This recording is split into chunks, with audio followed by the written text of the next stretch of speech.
ये मस्जिद नबवी है माशाअल्लाह।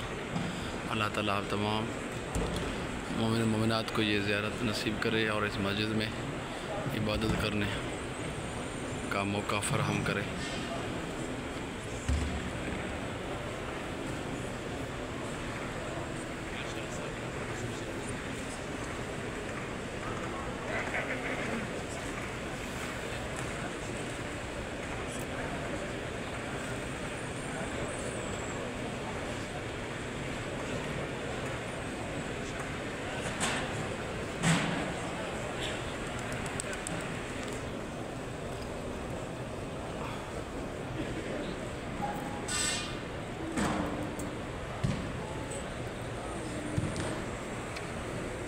ये सामने वो कमरा है जिसमें जनाब रसूल खुदा की कब्र है।